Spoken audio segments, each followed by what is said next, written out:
পার্বত্য চট্টগ্রামের শান্তি প্রতিষ্ঠায় ১৯৯৭ সালে জনসংহতি সমিতি জেএসএস এর সঙ্গে শান্তি চুক্তি করে তৎকালীন সরকার। ২ ডিসেম্বর খাগড়াছড়ি স্টেডিয়ামে অস্ত্র জমা দেয় সন্তুল আর্মা বাহিনীর কয়েক হাজার সদস্য।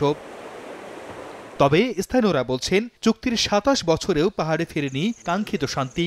সব চুক্তির পূর্ণ বাস্তবায়ন হয়নি। এ কারণে বারবার বাঙালিদের সঙ্গে বিরোধ তৈরি হচ্ছে ক্ষুদ্র নৃগোষ্ঠীর। অন্যদিকে আধিপত্য বিস্তারের জেরে ক্ষুদ্র নৃগোষ্ঠীগুলোর মধ্যেই তৈরি হয়েছে নতুন নতুন দল।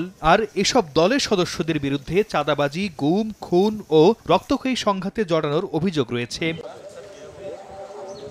পাহাড়ের সংঘাত ও বিভক্তি দূর করতে আঞ্চলিক দলগুলো শান্তি চুক্তির পূর্ণ বাস্তবায়নের দাবি করলেও সাংঘর্ষিক ধারাগুলো বাতিলের দাবি বাঙালি সংগঠনগুলোর। আমরা পার্বত্য অঞ্চলে পার্বত্যবাসী চাই যে বৈষম্য চুক্তি, পার্বত্য চুক্তি, কালো চুক্তি বাতিল করে পার্বত্য অঞ্চলের শান্তি ফিরে আনার জন্য। রাজনৈতিক পট পরিবর্তনের পর এখন চুক্তির মৌলিক ধারাগুলো বাস্তবায়নে অন্তর্বর্তী সরকারকে উদ্যোগ নিতে বলছেন ক্ষুদ্র নৃগোষ্ঠীর নেতারা। অন্তর্বর্তী সরকার যে ধারাগুলো, গুরুত্বপূর্ণ ধারাগুলো আছে, এগুলো অনতিবিলম্বে বাস্তবায়ন করবে। আমরা আশা করি সরকার চুক্তি পূর্ণাঙ্গ বাস্তবায়ন করবে এবং পার্বত্য চট্টগ্রামের স্থায়ী শান্তি প্রতিষ্ঠা হবে।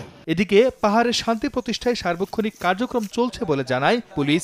আইনশৃঙ্খলা রক্ষার্থে যারা আছে সবাই মিলে আমরা এই কাজটা করছি যাতে আইনশৃঙ্খলা কোনোভাবেই বিঘ্নিত না হয়। পুলিশের তথ্যমতে গত ৫ বছরে শুধু বান্দরবন জেলায় অভ্যন্তরীণ দ্বন্দ্ব থেকে সংঘাতে প্রাণ গেছে আইনশৃঙ্খলা বাহিনীর সদস্য সহ অন্তত ২৫ জনের। সর্দার মোহাম্মদ আরিফ, সময় সংবাদ।